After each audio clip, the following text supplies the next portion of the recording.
AI tools నేర్చుకుని passive income సంపాదించాలనుకుంటున్నారా? పూర్తి వివరాలకు సంప్రదించండి. నమస్కారం డాక్టర్ షియా చిరంతకృష్ణ స్వామి గారు. నమస్కారం. ఖండాలు దేశాలు దాటి వెళ్ళిపోతున్నాం అండి. Yes. మనీ మంత్ర అనేటువంటి Yes. సబ్జెక్ట్ అంటే క్లాసెస్కి అంత డిమాండ్ ఉంది, దాంతోపాటు చాలామంది కోరుకుంటూ ఉన్నారు. సో దాన్ని బేస్ చేసుకుని అడుగుతున్నాను, క్లాసెస్ మళ్ళీ ఎప్పుడు ఉండే అవకాశం ఉన్నాయి, ఎక్కడెక్కడ ఉండే అవకాశం? మనకి ఇప్పుడు ఈ ఏప్రిల్ 2024 ఈ నెల ఏప్రిల్ 14 హైదరాబాద్లో ఉంటుందండి రెగ్యులర్ క్లాస్ మళ్ళీ. అలాగే మనకు 2 జూన్ వచ్చి అంటే ఇప్పుడు జూన్ వరకు మళ్ళీ మనకు రెగ్యులర్ క్లాసెస్ లేవు. ఎందుకంటే మధ్యలో మనకు గోవా సెషన్స్ క్లాస్ ఉంది. మనకి గోవా సెషన్ క్లాస్ మనకు 3 రోజులు ఉంటుందండి. అది మనకి మే 28, 29, 30 ఉంటుంది. ఈ 3 రోజులు సెషన్స్ క్లాస్ గోవాలో ఉంటుంది. మే తర్వాత జూన్లో మనకు మళ్ళీ రెగ్యులర్ క్లాసెస్ ఉంటాయి. ఇప్పుడు మాత్రం ఏప్రిల్లో హైదరాబాద్ రెగ్యులర్ క్లాస్ ఉంది. ఎవ్రీ మంత్ రెగ్యులర్ క్లాస్ ఉంటుంది. మనకి 2 జూన్ వచ్చి విజయవాడలో ఉంటుందండి. ఓకే. అలాగే 9th జూన్ వచ్చి అనంతపూర్లో ఉంటుంది. 23rd జూన్ వచ్చి వైజాగ్లో ఉంటుంది, విశాఖపట్నంలో. 30th జూన్ వచ్చి తిరుపతిలో ఉంటుంది. 7th జూలై మళ్ళీ రాజమండ్రిలో ఉంటుంది. ఈ విధంగా ఈ షెడ్యూల్లో తొందరగా మీరు ఎన్రోల్ చేసుకోండి. ఎందుకంటే సమ్మర్ కాబట్టి చాలా హెవీ రష్గా ఉంది. తొందరగా మీరు ఎన్రోల్ చేసుకుంటే ముందు సీట్లో కూర్చోవచ్చు. ఎస్ రియలీ అండి. ఎనీవే సార్, థ్యాంక్ యూ అండి. Thank you so much doctor షియా చిరంతకృష్ణ. Thank you. సో 604వ ఎపిసోడ్ అండి మనీ మంత్రాలో. ఒకటి మాత్రం చాలా క్లియర్గా చెప్తాను, ఈరోజు ఈ ప్లాట్ఫామ్లో మీరు నేను కూర్చొని మాట్లాడుతున్నాము అని అంటే మనీ మంత్ర అనే సబ్జెక్ట్ బయటకు వచ్చిన తర్వాత ఇక్కడే మా నెట్వర్క్లోనే చాలా ఛానల్స్ పుట్టుకురావడం జరిగింది. చాలామంది స్పీకర్స్ దీని మీద మాట్లాడడానికి పుట్టుకురావడం జరిగింది. Yes, I really appreciate you అండి. Hats off to you Ananthakrishna Swamy గారు. మనమే మాట్లాడమని చెప్పినాం, చాలా మంది ఇంకా బయటికి రావాలని చెప్పినాం. ఎందుకంటే అందరికీ సబ్జెక్ట్ గురించి అవగాహన రావాలి, అందరి సబ్జెక్టులోకి రావాలి, అందరు బాగా సంపాదించాలనే ఉద్దేశంతో అందరు బయటికి రావాలని చెప్పి మనమే. నేనైతే పర్సనల్గా చాలా హ్యాపీ అండి. ఎందుకంటే మనతో పాటు ఎదగడానికి వచ్చేటువంటి వాళ్ళు చాలామంది ఉన్నారు. ఎవరంతా ఎన్ని రోజులు నిలబడతారనే విషయం పక్కన పెడితే, బట్ మన ద్వారా నేర్చుకున్నటువంటి వాళ్ళు మాత్రం చాలామంది ఉన్నారు. అండ్ వాళ్ళకు కూడా ఉపాధి అవకాశాలు దొరికినటువంటి విషయాలు అటువంటి వాళ్ళు కూడా మనతో పాటు ట్రావెల్ అయ్యి వస్తూ ఉన్నారు. Very happy for you. Thank you so much once again. ఎందుకంటే నెట్వర్క్లో ఇవాళ బిజినెస్ అయినా మనీ అనేటువంటి కాన్సెప్ట్ అయినా సరే ఒక్కొక్క లెవెల్లో గ్రోత్ వచ్చింది అని అంటే ఈ కాన్సెప్ట్ మీరు బయటికి తీసుకురావడం వల్ల థ్యాంక్ యూ సో మచ్. వ్యాపారాల్లో కూడా ఇప్పుడు ఎగుడు దిగుడు ఏం లేదు. చాలా మంది వీడియోలు చూసి సరి చేసుకుంటున్నారు.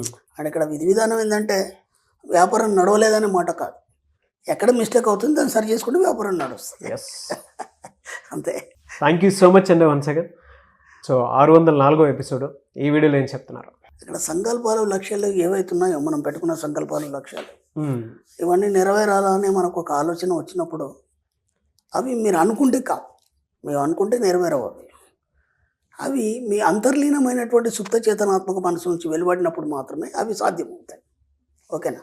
ఒక కోరిక పెట్టుకున్నారు, మీకు ఎప్పటి నుంచో ఒక కోరిక ఉంది, ఆ కోరిక ఉంది కానీ దాన్ని అది ఎలా చూసారంటే మీరు ఎప్పుడు కూడా చేతనత్వంగా చూసారు. అప్పుడు ఎలా ఉంటాయి కోరికల్లో కూడా 2-3 రకాలు ఉంటాయి మనకి.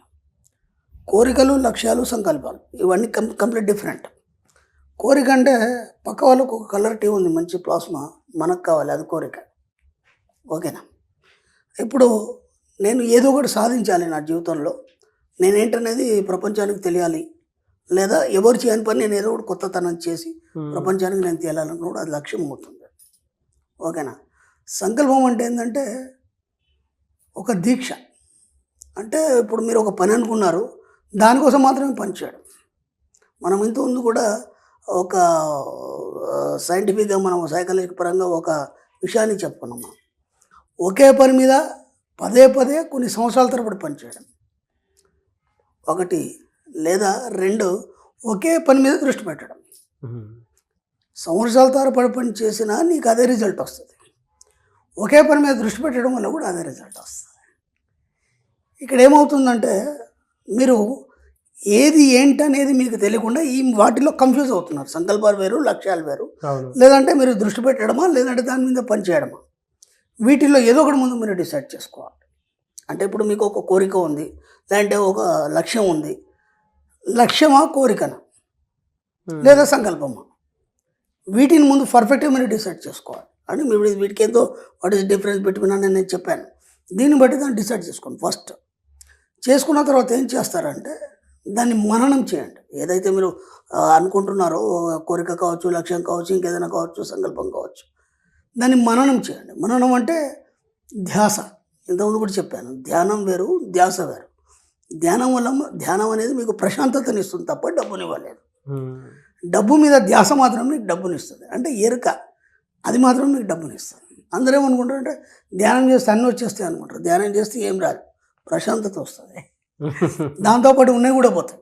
ఎందుకంటే ధ్యానం చేస్తే మనం గతంలో కూడా ఎన్నోసార్లు చెప్పుకున్నాము, ధ్యానం చేయడం వల్ల ఏమవుతుందంటే నీ మనసు స్తబ్దతం చెందుతుంది.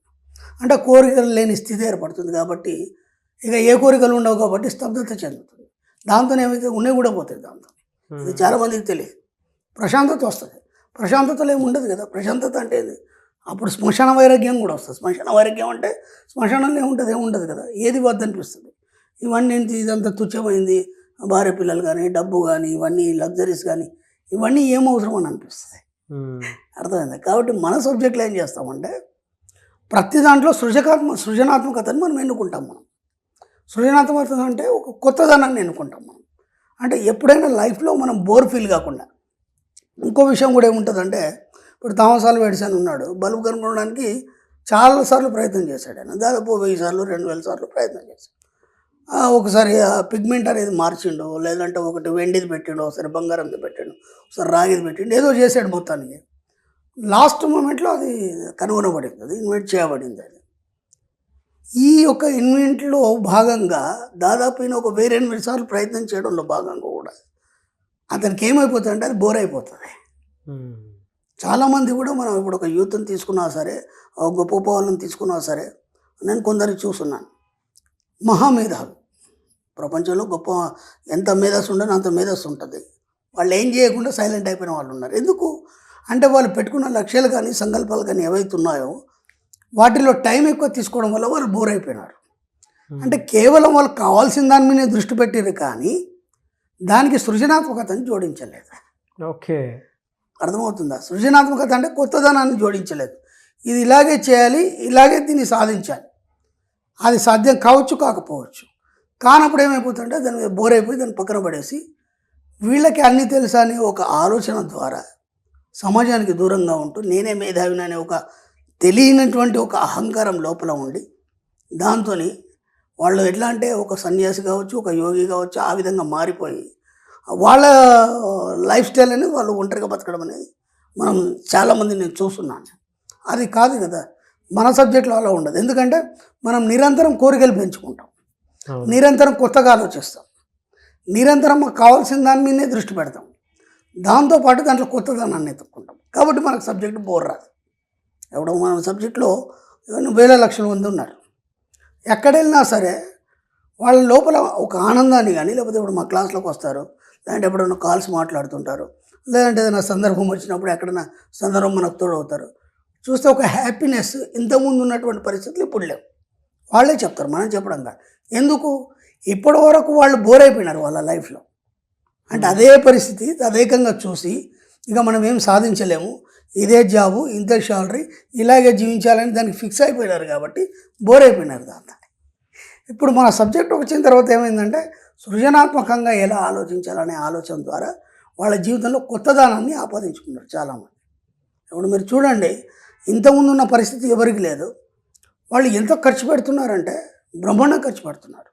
ఇప్పుడు చాలామంది యూత్ కూడా చూడండి, లేకపోతే ఫ్యామిలీస్ చూడండి, అన్ని రెస్టారెంట్లు ఫుల్ ఉన్నాయండి. మీరు ఏ టైంలో వెళ్ళండి, మార్నింగ్ వెళ్ళండి, మధ్యాహ్నం వెళ్ళండి, రాత్రి వెళ్ళండి, అన్ని రెస్టారెంట్లు ఫుల్ ఉన్నాయి. అవును. ఎందుకు? ఆ లగ్జరీస్కి అనేది అలవాటు పడ్డారు. ఎస్, మన వీడియోల ద్వారా కావచ్చు, లేదంటే సమాజపరంగా కావచ్చు, మనతోనైనంత మనం చెప్పినాం. అందుకని ఏంటంటే ముందు నీకేం కావాలనే దాంట్లో ఈ మూడింట్లో ఏదైనా ముందు డిసైడ్ చేసుకొని దాని మీద సృజనాత్మకతను పెంచి దాని వైపు మాత్రం మీరు దృష్టి పెట్టడం మీరు అనుకునేది సాధిస్తారు. సంకల్పాలు కావచ్చు, కోరికలు కావచ్చు, ఇంకేమైనా కావచ్చు. కాబట్టి ఎప్పుడైనా గుర్తుంచుకోండి, ఒక కోరికను పెట్టుకొని దాని వైపు మాత్రమే ఆలోచిస్తూ దాన్ని ఎంత వీలైతే కొత్తదనాన్ని ఆపాదిస్తూ దాని వైపు మీరు పరుగులు తీయాలి. అప్పుడు కదా అది మీకు సాధ్యం అవుతుంది. అప్పటి వరకు మీకు సాధ్యం కాదు. లేకపోతే ఏమైపోతుంది? బోర్ అయిపోయి వెనక్కి వెళ్ళిపోతారు మీరు. చాలామంది విషయాల్లో జరిగేది అదే. కాబట్టి ఇప్పుడు ఒక పని చేయండి మీరు. ఇప్పటివరకు అన్నీ వేరు. ఇప్పుడు మనకు నిన్న ఉగాది పోయింది, మనకి యుగాది ఆరంభం, మనకి ఇప్పుడు ఎట్లాగో మనం జనవరి 1 మనం కొన్ని టార్గెట్స్ పెట్టుకున్నాం కదా, అవి పక్కన పెట్టేసాను. ఎందుకంటే అనుకున్నాం, కాలేదు, అయింది, పోయింది. ఇప్పుడు కనీసం ఇప్పుడన్నా ఒక యుగాది, ఒక కొత్త ప్రారంభం మనం చేసే ముందన్నా ఇప్పుడన్నా ఒక టార్గెట్ పెట్టుకోండి. నేను డబ్బు పెట్టుకుంటారా, సంపద పెట్టుకుంటారా, ఐశ్వర్యం పెట్టుకుంటారా నేను అడగాను. ఎందుకంటే అవన్నీ అలవాటు అయిపోయినాయి మనకి. ఇప్పుడు మనం కొన్ని టెక్నిక్స్ చెప్పడం వల్ల నాకు నిజంగా కూడా ఈ సబ్జెక్ట్కి నేను చాలా థ్యాంక్స్ చెప్తాను. ఎందుకంటే సబ్జెక్ట్ నాది కాదు, ఋషుల ఎంగిలని ఎన్నోసార్లు చెప్పాను. ఈరోజు మీరు నమ్మండి సార్, నా సబ్జెక్ట్ ఫాలో అయ్యే వాళ్ళు ఎంతమంది అయినా సరే, వీడియోలు చూసి పరంగా లేకపోతే క్లాస్కి వచ్చిన వాళ్ళ ఇల్లు అన్నీ సమృద్ధిగా వరదిల్లుతున్నాయండి. నేను హార్ట్ఫుల్గా చెప్తున్నాను, సమృద్ధిగా వరదిల్లుతున్నాయి. అంతకుముందు ప్రతిదీ లోటు. ఇప్పుడు మనిషికి ఏం కావాలంటే ఆకలైంది, అన్నం పెట్టేసాం, దాని గురించి మాట్లాడాడు. ఓకే, డబ్బు కావాలి, డబ్బు వచ్చేసింది, దాని గురించి మాట్లాడాడు. అంటే నీ అవసరాలన్నీ సమృద్ధిగా తీరినప్పుడు అప్పుడు ఏం చేస్తాడంటే ఒక కొత్త కోణంలో ఆలోచించడానికి, ఇందాక మనం చెప్పుకున్నటువంటి సృజనాత్మక గురించి ఆలోచించడానికి దారి తీస్తుంది. ఇప్పుడు ఈ పరిస్థితిలో ఇరుక్కుపోయినాడు, వాటి గురించి ఆలోచించమంటే ఎలా ఆలోచిస్తాడు? కాబట్టి మనం ఏం చేయగలిగినాం ఇప్పటిదాకా అంటే, నిజంగా కూడా చెప్తున్నా, సబ్జెక్ట్ చాలా గ్రేట్.